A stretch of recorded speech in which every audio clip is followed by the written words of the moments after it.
इस दुनिया में न जाने कितने खूंखार अपराधी हुए, पर क्या कोई ऐसा था जो सिर्फ एक गैंगस्टर नहीं, बल्कि एक बादशाह था?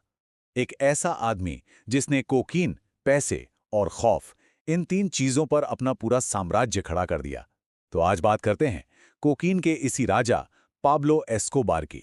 1980s के आखिर की बात है। सोचिए, एक आदमी, सिर्फ एक आदमी, जिसकी अपनी नेटवर्थ 25 अरब डॉलर थी। जी हां, 25 बिलियन डॉलर्स। और इसी दौलत के साथ वो बन गया था दुनिया का 7वां सबसे अमीर इंसान। अब ये रकम कितनी बड़ी थी, इसका अंदाजा लगाना भी मुश्किल है, पर चलिए कोशिश करते हैं। उस जमाने में उसके अपने देश यानी कोलंबिया, उसकी पूरी की पूरी जीडीपी थी करीब 39 अरब डॉलर। मतलब ये अकेला बंदा अपने देश की लगभग 65% इकोनॉमी को कंट्रोल कर रहा था। कमाल की बात है ना? तो इतना बड़ा साम्राज्य बना कैसे? इसका फॉर्मूला बहुत सिंपल था, लेकिन उतना ही क्रूर। एक ऐसा फॉर्मूला जो जजों पर भी लागू होता था और नेताओं पर भी। वो कहता था, प्लाता ओ प्लोमो। स्पेनिश में इसका मतलब है या तो चांदी या सीसा। मतलब साफ था, या तो मेरी रिश्वत लो और मुंह बंद रखो, या फिर सीसे की बनी गोली खाओ। तो सवाल यही उठता है कि आखिर ये सब शुरू कैसे हुआ? कोलंबिया के एक छोटे से गांव का एक किसान का बेटा, वो इतनी ताकत और दौलत तक पहुंचा कैसे? चलिए जरा पीछे चलते हैं और देखते हैं उसकी शुरुआत की कहानी। घर के हालात कुछ ठीक नहीं थे। पैसों की तंगी थी, तो उसे स्कूल छोड़ना पड़ा। और बस यहीं से वो बहुत तेजी से क्राइम की दुनिया में खिंचता चला गया। शुरू शुरू में तो छोटे मोटे काम किए, जैसे नकली डिप्लोमा बेचना, यहां तक कि कब्रों से पत्थर चुराना। लेकिन जल्द ही उसके इरादे बड़े हो गए। अब वो कारें चुराने लगा और फिरौती के लिए लोगों को किडनैप करने लगा। उसके सिर पर अमीर बनने का जुनून सवार था। मतलब एक ऐसा जुनून कि उसने खुद से एक कसम खाई थी। कसम ये कि अगर 25 साल का होने तक उसने 10 लाख पैसों नहीं कमाए तो वो अपनी जान ले लेगा। और जानते हैं क्या हुआ? उसने अपनी ये कसम डेडलाइन से 3 साल पहले ही पूरी कर ली। सिर्फ 22 साल की उम्र में वो मिलेनियर बन चुका था। और फिर एस्कोबार ने एक ऐसे धंधे को देखा जो तेजी से बढ़ रहा था, और उसे लगा कि यही उसका सबसे बड़ा मौका है। वो धंधा था कोकीन का।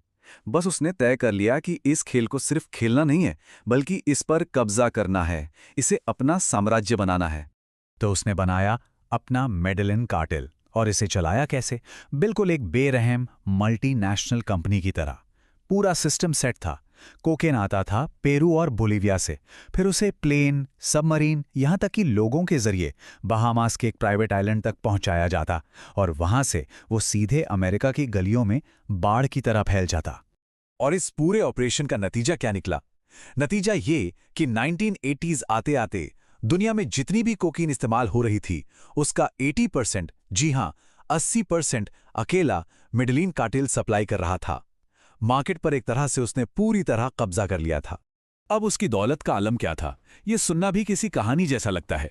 सोचकर देखिए, उसके पास इतना ज्यादा कैश था कि नोटों की गड्डियां बांधने के लिए जो रबर बैंड आते हैं ना, उन पर हर महीने $2,500 खर्च होते थे। यही नहीं, हर साल उसकी कमाई का करीब 10%, यानी लगभग $2 अरब यूं ही बर्बाद हो जाता था।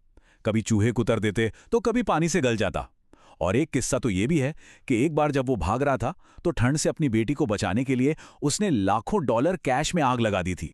लेकिन पाब्लो की कहानी का सबसे अजीब पहलू था उसका दोहरा चेहरा। एक तरफ तो वो एक शैतान था, एक ऐसा खूनी जिसकी वजह से पूरा देश दहशत में जी रहा था, पर दूसरी तरफ अपने शहर मेडेलिन में वो एक मसीहा था, एक रॉबिनहुड। सोचिए, एक ऐसा देश जहां सरकार की मदद गरीबों तक पहुंचती ही नहीं थी, वहां पाब्लो का पैसा लोगों के लिए घर बनवा रहा था, हॉस्पिटल्स और स्कूल खोल रहा था। सब कुछ ठीक चल रहा था उसके हिसाब से। लेकिन फिर इस बादशाह ने एक बहुत बड़ी गलती कर दी। उसे अब सिर्फ दौलत नहीं, इज्जत भी चाहिए थी, पॉलिटिकल पावर। और बस यही कोशिश उसके पतन की वजह बनी। यहीं से वो पूरी दुनिया के निशाने पर आ गया। साल था 1982। एस्कोबार चुनाव लड़ा और जीत भी गया। वो कोलंबिया की संसद में पहुंच गया। लेकिन उसका ये सपना ज्यादा दिन नहीं चला। उस वक्त के न्याय मंत्री रॉड्रिगो लारा बोनीला ने सबके सामने उसका कच्चा चिट्ठा खोल दिया, सबके सामने उसका क्रिमिनल पास्ट उजागर कर दिया। उसे इस्तीफा देना पड़ा, और ये बेइज्जती वो बर्दाश्त नहीं कर पाया। यहीं से उसने कोलंबिया की सरकार के खिलाफ एक खुली जंग का ऐलान कर दिया। और ये जंग बहुत भयानक थी। बदले की आग में वो अंधा हो चुका था। उसने सारी हदें तोड़ दी। सबसे पहले उसने उसी न्याय मंत्री की हत्या करवा दी। फिर सुप्रीम कोर्ट पर हुए हमले को फंड किया, जिसमें देश के आधे जज मारे गए। और हद तो तब हो गई जब उसने एक प्रेसिडेंशियल कैंडिडेट को मारने के लिए एक पूरी की पूरी सिविलियन फ्लाइट को बम से उड़वा दिया। उस हमले में 107 बेगुनाह लोग मारे गए थे। अब अमेरिका उसे अपने देश ले जाकर मुकदमा चलाना चाहता था और एस्कोबार को इससे सबसे ज्यादा डर लगता था। तो इससे बचने के लिए उसने एक डील की। 1991 में उसने सरेंडर कर दिया, लेकिन एक शर्त पर।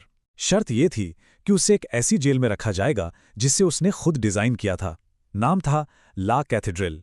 पर साहब, वो जेल नहीं थी, वो तो एक आलीशान रिजॉर्ट था जहां से वो आराम से अपना पूरा एम्पायर चला रहा था।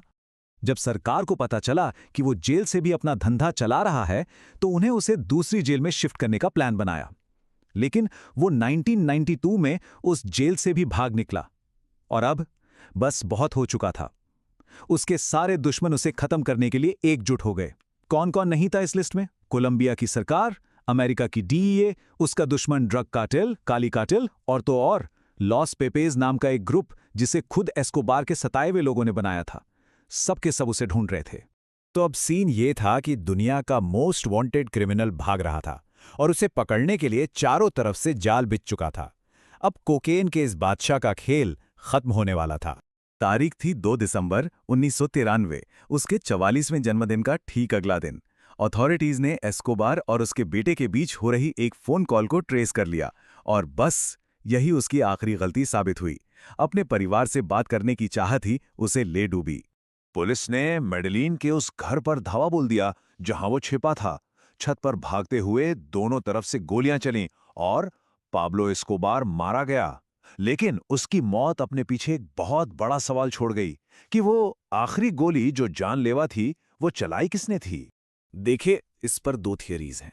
पहली है ऑफिशियल रिपोर्ट, जो कहती है कि कोलंबियन पुलिस की गोली से वो मारा गया। लेकिन एक दूसरी थियरी भी है जिस पर उसका परिवार और कई लोग यकीन करते हैं। वो ये कि एस्कोबार ने खुद को कान में गोली मार ली थी। क्यों? क्योंकि उसने कसम खाई थी कि वो कभी भी जिंदा पकड़कर अमेरिका नहीं जाएगा और किसी अमेरिकी जेल में सड़ने से बेहतर वो अपनी जमीन पर मरना पसंद करेगा। और अंत में एक चौंकाने वाली बात, पैब्लो एस्कोबार इतिहास के सबसे बेरहम, सबसे खूंखार अपराधियों में से एक था। लेकिन जब उसका जनाजा निकला तो उसमें 25,000 लोग शामिल हुए थे। हजारों लोग उस आदमी के लिए रो रहे थे जिसे वो अपना मसीहा मानते थे।